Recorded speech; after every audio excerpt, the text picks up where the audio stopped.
All right, we are live. Brand new episode, Sprint Right Option Podcast. I am Andrew Pasquini. Jason Aponte to my right. And as you can see, we have Jaquiski Tartt, safety for the San Francisco 49ers, on with us today. How are you doing today, Jaquiski? Good, man. How y'all doing? Good, Kwaski, man. Thank you for joining us. We know your time is valuable and everything. So, real quick question: how's your rehab going on the toe, man? How's everything feeling? It's going well, man. I actually right on schedule. So for me, I just looked at it was 16 weeks left until camp starts. So I'm all lasered in on that. We saw that tweet. That's what we were thinking too. We were like, man, look at this guy. He's ready to go for camp. That's awesome, bro. That's awesome. Yeah, you're ready to go for camp. You just signed the 1-year deal with the 49ers. How are you feeling to be back with the 49ers? Man, it's a blessing, man. Just being able to be back with the guys, man. It's a wonderful brotherhood. Just being there, and just to be back one more year it's very much a blessing. Awesome, man. And I think for the fan base, we're excited to have you back. Because we really understand what you bring to this team. We understand your smarts and your IQ and everything as well. So, this was your first time. Was this your first time really on the open market as far as free agency goes, or was there a time that you had before? No, this was my first time actually. Okay. Just open So market. what was that like? Talk to me about what that was like to be on the open market, have other teams come to you. I mean, it's very stressing because the situation that I was in, I know my durability was always a question. So, it was a very stressing thing just knowing like, okay, will I get my word for or will I not? So, I mean, I just had to narrow it down.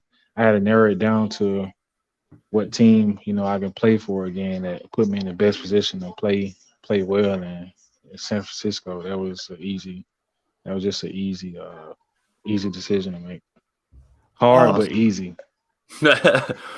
And actually going into that, the decision, kind of a two-part. How much of the culture that John Lynch, Kyle Shanahan have with the 49ers impact your decision to return?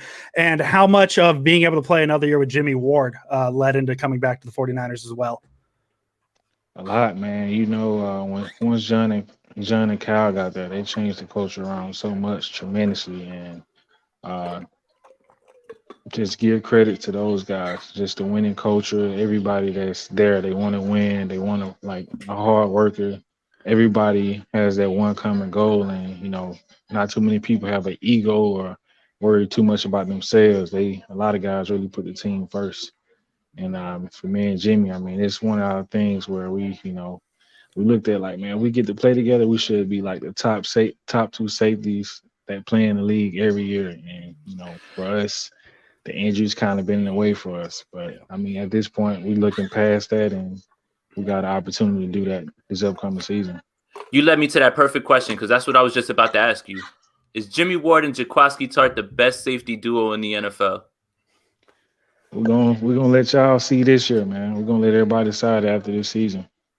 That's what's up, man. Exactly. That's the best way to answer that one. You talk about the durability issues, and we see the media and fans being excited about a 17-game season.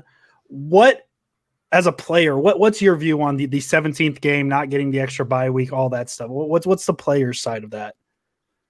That's tough, man. I would have thought we could have squeezed out a second bye week. Bye weeks are very helpful for the body, but I mean, we just got to try to do the best we can. I mean, that's something I wasn't. I wasn't. Don't want to get too much into it, but I really wasn't a fan of the new CBA. So I mean, but you gotta deal with it.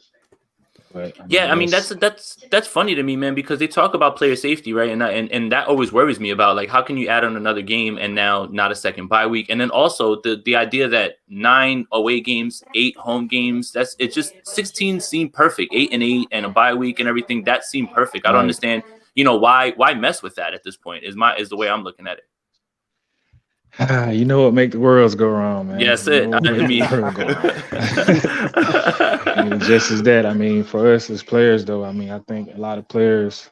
I mean, I guess that's why we all make it there. We learn how to adapt. So for us, we just gonna have to adapt to it and you know try to do the best we can. yep. I want to get this question just because I asked it before. And it's amazing to me. Your Wikipedia, it says you started playing football your senior year of high school. Yeah. So what's that like? And at what point did you realize that, yeah, this is what I'm gonna do for the next 20 years of my life at, I don't know, top level skill wise? When did you realize that football was your sport instead of basketball? I actually realized that in college. I mean, it was a point in time where I redshirted my freshman year in college, and I was just like, "Oh, nah, football not for me. I'm about to go back to basketball." And I mean, honestly, I was surprised I even went off to sign with Sanford to play football. A lot of people back in my own town, they'll see me when I came back from school. It was like, "Oh, where you playing basketball at?" So. I mean, it was stuff like that going on, and just red shirt. And I'm like, man, I need to be playing basketball. But then you got a lot of people who talk me into, hey man, you need to stick with football. You need to stick with football. It's okay to red shirt. So for me, like my process was, my thought process was, if I go to a small school and play football, I have to start all 4 years. I got to start all 4 years to even get a chance to make some NFL. So So, when I actually, Go ahead. hmm? No, you good. Yeah, so when I actually, signed with Sanford and they redshirted me, I was like, yeah, I'm gonna just go ahead and, get a degree and try to, do the best I can in life. And I hit up Jimmy actually when I redshirted. I'm like, hey man, hey, you gonna make it to the league? I know you are. You got the talent. But I'm gonna just probably get me a job and do that. He was like, "What? You tripping?" I'm like, "Nah, no, I ain't." I'm like, "Bro, you playing as a freshman? I'm not. Like, it just that dream is like for me. I try to be realistic as possible in any situation. So for me, like, was realistic. Like, okay, well, I need 4 years to play at a small school to show my talent. And when I finally started as a redshirt freshman, I had a good year. It was just my sophomore year where I just like I caught on to football so much more, and Right. like I think I finished that year with like 5 interceptions and like led the team in tackles. I had a great year that year, so I was really in position to leave as a redshirt sophomore. Right. So Let me ask you something. Kwaski. What position in basketball does Jaquiski Tartt play? Is he a point guard? Is he a shooting guard? What is it? point guard, Point guard. All right. So you got yeah, you got the handles and everything. You just setting everybody up. So you know what's funny about that is that kind of ties into your football IQ.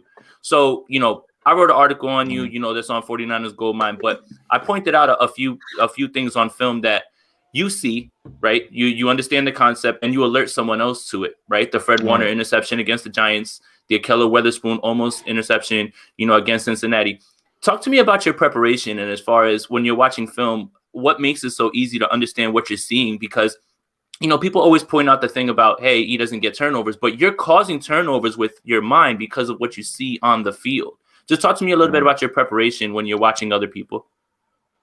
For me, just watching film, like you get a ton of different breakdowns, first down, 1st and 10, like the the first play they run every first play of the game, third downs, like just a lot of obvious stuff. And for me, I just like it's plenty of guys who do the same thing. Like and most of the times throughout the week, you see the same repetitive stuff that show up and once you see it show up a lot, you like, okay, they for sure you gotta take a few plays into that game. Like, I know I'm gonna see this play, So a lot of times too, teams when they play us for some reason, like a run play would be like 100% run on this play, this down and distance, in this formation. When they play us, they'll change it. They'll come out with a pass on that play. So it's just like you gotta kind of be cautious of that too. But I mean, far as film goes, like you just got to try to look at things that stand out. And then Awesome. like going back to that Carolina play in 2017, Hmm. uh, one thing with that offense they were doing, they would come out in 21 personnel to This to is the pick you're talking really about, right? yeah All right, max so let me pull it protection. up. Let me pull it up on the screen real quick so you can just Yeah, talk people through it real fast. I got you. I'm gonna show it real quick. So this is the play we're talking about. Everybody sees that, right? All right, so start over. Kwaski, talk to me about what you're looking at here in the beginning. First off, you got to look at the fact that they're on a logo area. Everybody knows from high school, college to NFL that logo area. You know the offense gonna try to take a shot, and then not only that, they give it away with it's Carolina, 21 personnel. They not running the ball out of that personnel, so they going deep. So Okay, on that play, I was ready. You? Yeah, at safety. Yeah. So I was already leaning towards like, okay, let me be a lot slower. Play action should come. If not, just still play it slower. And for me, reading QB, I like to read the QB drop on when I'm at free safety. So I kind of like if you're able to read the QB drop. What's up, my son Mason? But You're good.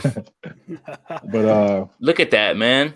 That's crazy. And it's crazy because right here, it looks like you already know the spot that you need to get to. Like you just turn and you're already headed there. You know where the ball's going. And for you to be able to jump up like that and then make the pick, but none of that is possible if you don't know what you're looking at, or if you don't know what's coming. So again, it really just speaks to your acumen and your IQ, honestly. Still one of the coolest plays ever, man. yeah, I mean, just letting the QB take you there. My threat was actually to the tight end. Mm-hmm. So I had to be like cautious of him, just knowing like, okay, my threat is the tight end Olsen. Mm-hmm. But again, Olsen right here, right?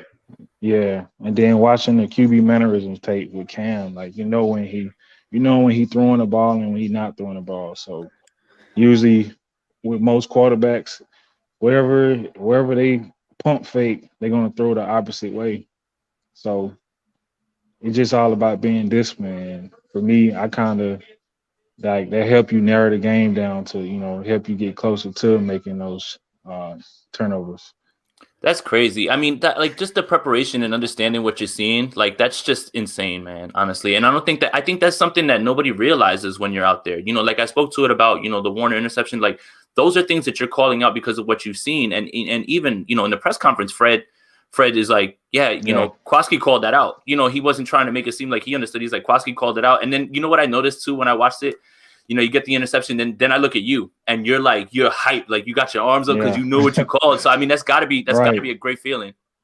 Yeah, I mean it's a great feeling, man. Then a guy like Fred, man, he's smart as hell too. He stay working his ass off. Like everything that's coming his way, he deserved. And again, like that play, like for him to even do that, like you can tell a guy a million times. Sometimes, like, okay, hey, this coming, and sometimes he may not get there, but Fred, he actually did it and got there. So I was just like, oh shit. So yeah, it was a fun moment to enjoy. That's awesome, man. Another play that really stands out from you, and I know we don't have a ton of time left. Another play that stands out that you made, the play last 2019 Seattle, the Monday night game, the forced fumble right before halftime. What does that do for a defense? Because Seattle, very good offense, very good team. Moving down the field right before halftime, you force the turnover. Does that change things? Is the feel of a team going into the half? Is there actually, like we talk about this, the feel of momentum swaying one way? Yeah. Is that a real thing? And especially in that play, what does that do to the defense? Yeah, for sure. I mean, energy is everything. Everybody feel it. Like you feel the energy just watching the game. So it was a huge momentum play, like going into the half, like because it could have easily been where they kick a field goal or score a touchdown even to go up. And so that was just a huge play by me. And I just, I was just trying to make a play, man. That's awesome, man. So let me ask you a question. You've been here. This is about to be 7th year. I think you and Jimmy are you're the two longest tenured current 49ers, right? Like it's you guys. I would say it's Jimmy Ward and Dante Johnson. Johnson, that's right. Dante Johnson's gonna Dante Johnson's gonna be on this roster every single year. It seems like forever, honestly. I love Dante, man. Shout out to Dante. Definitely. But what's your favorite moment in this coming into the 7th year that you've had as a 49er? That's a good question, man. Really that Super Bowl week, man. Just for us as a group, as a team, was being there, like just knowing like all the work we put in, and to be able to get to that stage together and compete for a chance to win a championship. Like that was the best moment. Just knowing like, okay, my first 3 years, well, first two, without Kyle and John, like how hectic things were there. And Kyle and John came in, they had a plan, and just within the third year, boom, we get there. Awesome. So real quick, I just wanted to touch on something that you just said. So, we understand how it was before Kyle and John got there. Like you said, there was a plan. Talk to me, like we talked about culture, but talk to me about the immediate difference that you noticed from, who was there before to when they got there. Did you see an immediate switch, or was it something that you had to, see little by little before you understood? It was definitely an immediate switch, man. Just from Kyle, the moment he walked in, it's like he don't have to command your attention, but he commanded. You know what I'm saying? He just one of them guys where he walk in the room, everybody, okay, he's in here. Like he just commands everybody's attention. He's very cool, calm, and collected as a person and as a coach. So that's something. All honestly though, you want to hear Kyle talk all day about football, because when he talking about football, he's like, damn, I ain't even think of that. You know what I'm saying? It could be something so simple though, but it's just like that's just how Kyle is. He's so football minded. Last thing I have, D'Amico Ryans has been there since 2017. He's getting his chance as the defensive coordinator this year. How excited are you to have him there? Him being there for 4 years now and finally getting his chance. I'm very excited about it. Nico, he's been working hard. He always been a guy, feel like everyone feel like he can do the job, and I'm very ready to go into the year with Nico as a DC. Awesome. So Andrew wants to ask this question, but I think this will be the last one, and we'll let you get out of here on this. Oh, is this my how cool of a feeling is it as a defense to not just force a turnover, but I feel like the most fun thing to do in football, it looks like, is that 80-yard sprint to the other side, the other end zone to do the pose with the team, turnover celly for the cameras. How cool is that? Because I think that's like the coolest thing you do in football. Man, it's unbelievable, man. It's just a great feeling. You get that turnover, and especially with the crowd as well. Like we could tell the people feel it, and it's just a momentum thing too as well. Like you get so much more adrenaline. It's like, man, you can be tired on the drive, and you get that turnover. It's like you got so much more energy to run all the way down to to pose and take a picture. Yeah. All right. So one more thing real quick because we're going to let you go. Thank you again, for your time and everything as well too. But how much would you say that having no fans in the stadium affects like what you just talked about, that energy, right? Like that juice, like is it something that you kind of had to bring for yourself? And did that in any way affect you guys last year? No, I wouldn't say it affected us. Just like I said, like for us, like we as a team, we understand we have to adapt to whatever the case may be. We just got to learn how to adapt. And for us, it's at practice, you got to bring your own energy. The fans not there at practice. That's true. It's more like a practice style where, I know Fred, he going to bring his energy. He's like a lot of guys who, they come every day with that same energy they have in the game. So it's like, it's crucial to, I guess we all can feed off different players, but for sure you got to have your mindset like, hey, I got to bring my own energy. And then it's football. Right. So it's, you're playing football. All right, one more. This is the last one. I promise, Jaquiski. I'm gonna let you get out of here. I want you to catch the national championship. What's your expectations right now, even before the draft for this team this year? How do you guys feel? I feel like we got to come in, work hard, and we can get back to where we was at in 2019 and 2020 season. Beautiful. Absolutely, man. Go ahead. Thank you very much, man. We really appreciate you carving out the time for us. Really good luck with the rest of the offseason. Obviously, good luck going into the 2021 season. Hey, man, I appreciate y'all for having me, man. And thanks, Jaquiski, man. I appreciate you, man. And work on that foot, man. And can't wait to see you ball out this year, bro. I appreciate it, brother. All right, man. Yeah. Have a great night. Whew. Wow, Andrew. So there we go. That's Jaquiski Tartt right there. Hey, the man. Well, once again, I know I said at the end there, we really appreciate having him on, him taking the time out, to talk to us. Pretty cool. Pretty cool. Just plain and simple. Pretty cool. Best moment so far on this podcast, hands down. And that was a lot of fun, honestly, man. He's a cool guy, man, and I think that the fan base is starting to understand what he brings to the team as well, and that's all I really try to do with my articles or anything like that is just say what you want about injuries and things like that, but the man's super smart. And he just, he knows what he's doing, man. Like, even that small part when we were just talking about that Cam interception, man, he was just incredible, man. I mean, we mentioned it before the pod too, just kind of, hey, this is what we're planning to do. He lit up when we said, hey, we're also gonna go over some tape real quick. You could tell he loves the game. He knows the game. He's smart. I think I've said it on the pod before too. He's one of the reasons I came back to watching I took a little bit of a hiatus, seeing him come into the franchise and the team brought me back personally. So, very, very cool having Jaquiski Tartt on. We really appreciate him coming on. We're going to change gears because a move that kind of has to do with the San Francisco 49ers happened today. Yep. Sam Darnold is now a member of the Carolina Panthers. And the reason that is relevant to the 49ers is that pretty much writes in that Zach Wilson is going to be the number 2 pick, which leaves the 49ers with Justin Fields, Trey Lance, or Mac Jones, if that's what you're into. I don't know. What was your instant reaction to that trade, just from an NFL standpoint for the Panthers? And then I guess we can funnel into what this means for the 49ers.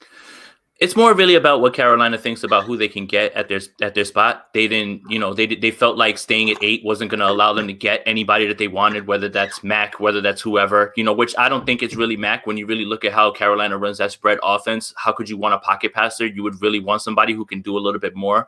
Sam Darnold's a pocket passer, but he can move. Mac's not like that. So I don't see where he fits. That's why I never really understood the fit with Carolina. He's not a pocket passer. They run a spread offense. But I think it really just says okay, we don't know where we're going to get. We don't know which of these guys we're going to get or who's going to be around. Remember, Kyle talked about being left at the altar. Well, yeah. Carolina wasn't trying to get left at the altar. You pick up a quarterback at 24 years old, and he's going to be relatively cheap for 2 years. And this offense has weapons. They have a great mind. And Joe Brady, I think this is a great move for them as well, too. So, you pick up his 5th. This year, he's cheap. Next year, he's still relatively cheap in terms of starting quarterbacks. And if you unlock what you can from him, then it makes total sense. So I really like the move for them. I thought it was pretty interesting that they instantly locked in that fifth year option, but talking basketball now, that 5th year option right away. Maybe that was part of the deal, kind of ensuring him that he's going to be the starting quarterback entering 2021. I'm very iffy on it. I'm a little higher on Teddy Bridgewater than a lot of people are, and I think it's kind of an equal move. I know the ceiling for Darnold in theory is higher. I just don't know how much of Sam Darnold with Adam Gase is the issue. The thing that scares me the most with Darnold is the turnovers, more interceptions in game played. I don't know how much of that is on Gase, how much that's on Darnold. I am excited to see him in that Matt Rule offense because, he comes from that Big 12 offensive-minded area. So we'll see how that works out for them. It's an interesting move, and it kind of tells you what the quarterback class is this year because the Panthers are sitting 8, and if they're at 8 not thinking they can get one of the top 5 guys, that's maybe a little telling for what the class is. In terms of what this does for the 49ers, do you think this move officially takes Zach Wilson off the board? I think it does, and I think it's not really a well-kept secret. Yeah. Again, we're at the point where everybody's overanalyzing, everybody's going for clicks. Nobody really knows what's going on. But this one, you got to kind of feel really certain about, like about 95, 97% sure that it's going to be Zach Wilson. And again, this is why you get to 3, because if it's not Zach Wilson, let's say it's Justin Fields, then guess what? Zach Wilson just fell into your lap, and now you get to get him at 3. This is a beautiful spot to be in. And you know what? I think it's more certain now than it ever was that it is going to be Zach Wilson. Take what Steve Young said about courting their family, and I think something about buying a house and stuff like that out there. So it just, again, when people are trying to tell you about, what they're hearing and stuff like that, it's just all nonsense at this point, and it's really just to generate clicks because there's nothing really to talk about. It's just going to be a long, how many more days? 24 more days. Good gosh. Oh yeah, 24 days. Hey, you know what, Jason? We're almost there though. We're almost there. Yep. Can I share my conspiracy theory that I don't really believe in, but it's just kind of a interesting timing thing. I shared it on the Clubhouse today. Okay. And I want to preface this by saying that I don't even necessarily, I don't even think I agree with this. It's just, this is more of a critical thinking exercise. Matt Maiocco yesterday, or was it yesterday or Saturday? One of the 2 days, tweeted out about how he said it was a surprise that the Niners traded to 3, but he wouldn't be that surprised if the Niners traded up to 2, which kind of came out of nowhere. Like that thought, nobody was ever talking about the Niners trading up to 2 until Maiocco said that on Saturday, Sunday, whatever day it was. Weekends are just one day at this point. The timing to me is just very coincidental that literally the next day, the Jets open up their quarterback position, presumably for Zach Wilson. But what if there's something to the Niners trading up to 2? Maybe, I don't know, a pick swap with the Jets. You send a quarterback the 49ers currently have on the roster. And I know it's wild. This is a wild take, but just bear with me. You send Garoppolo and maybe another pick later round or next year to the Jets. The Jets get their quarterback, and you got to remember who's their head coach and offensive coordinator, guys that came from the 49ers. Now the Niners can move up to 2. If they still want to take Justin Fields, that's okay, because now you're taking Justin Fields away from the Jets. You're essentially guaranteeing yourself to get the guy you want, whether it's Wilson, whether it's Fields. I don't know. It's a thought that crossed my mind. I don't even think I believe it, but what kind of podcast would we be if I didn't just recklessly throw ideas out there, Jason? I mean, what the hell is everybody always yelling at us about if we're not going to say crazy stuff, right? We're a bunch of podcasters, so it's time to just get crazy. Let's get nuts. No, I mean, I don't know. It's a good theory, and it's honestly something that might, be, I have a tough time with, him going to the Jets. It's either, for me, if it does happen, Washington, Denver, Chicago, I don't know. I don't know. It is not the places that he can go at this point are starting to shrink. New England is really just starting to get really tight now, like where you're going to move him. So again, I think we discussed it.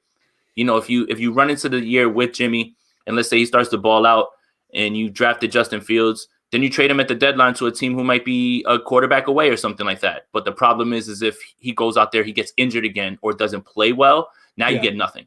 So they've got an interesting decision to make in terms of Garoppolo. Now, do you rip the Band-Aid off now and get what you can because his value is probably at its highest right now because he's still, he hasn't been injured this year or anything like that? Yeah. Or do you run that risk? And I don't know if you can run that risk. Yeah, and as I said, I don't even think I believe my own conspiracy theory that I formed.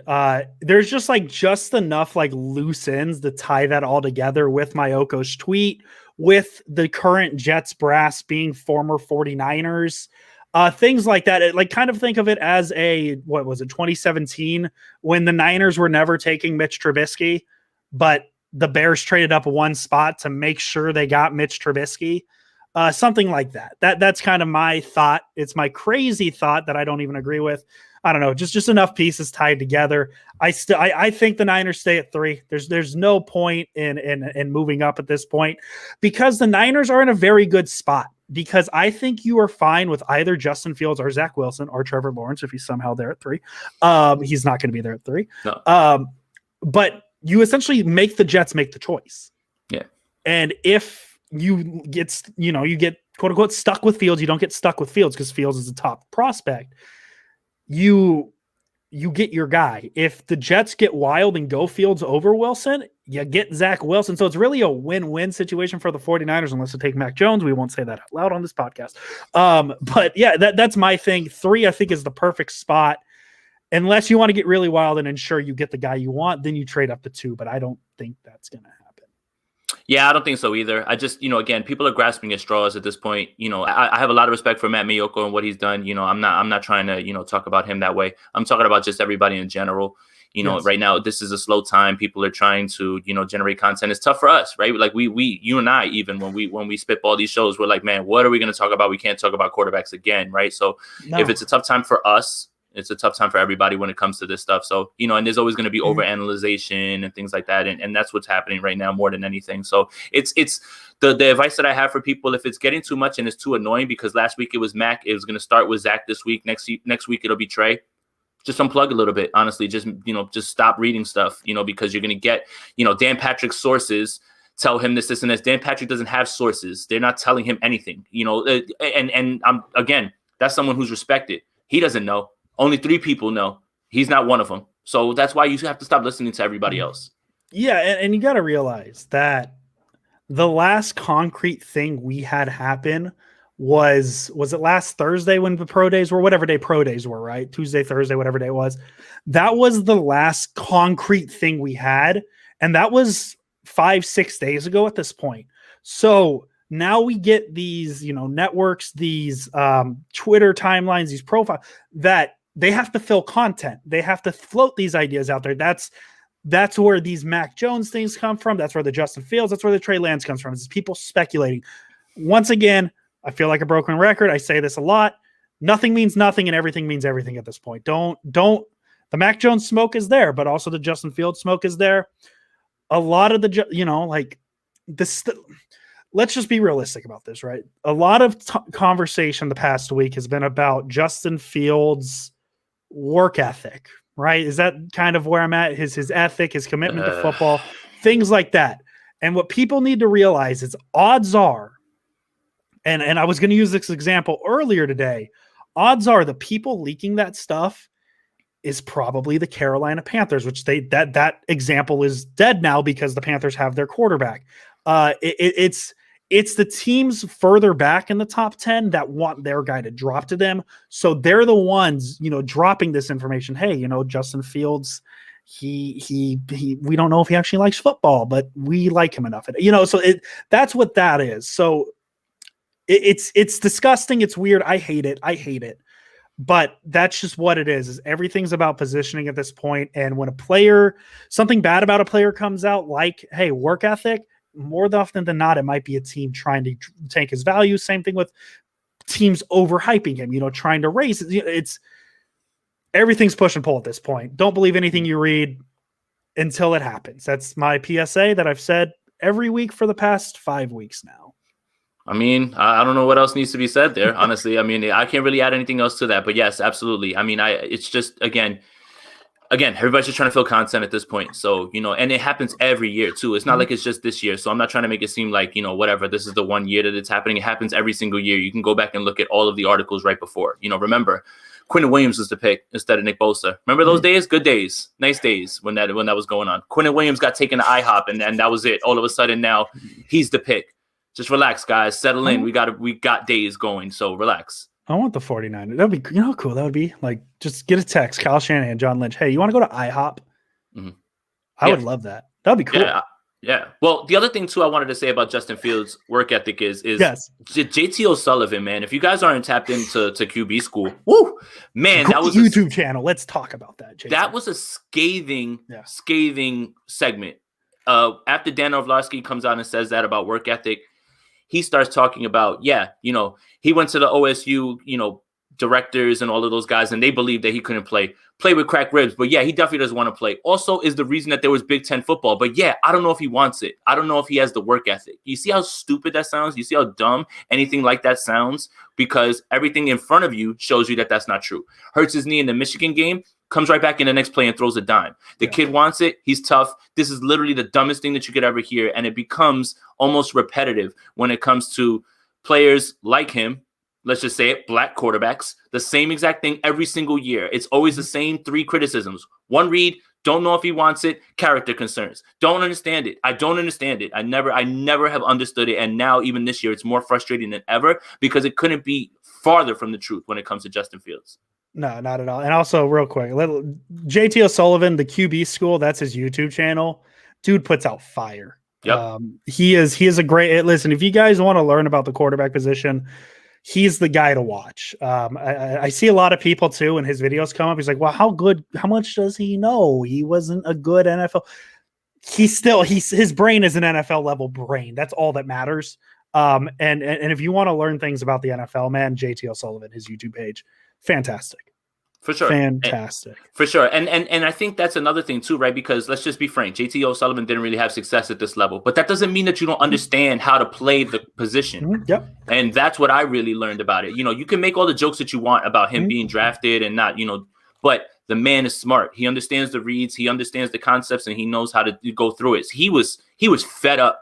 At the end of it, he was fed up by it, and he was just like, it was a great thing. I implore anybody who hasn't listened to him talk about Justin Fields. It was right after the Dan Orlovsky comments. If you haven't, please do. More often than not, NFL guys have elite brains. More often than not. Sometimes the physical doesn't catch up to it, and that's what happens. It happens. I mean, shoot, man, like I'm the same way.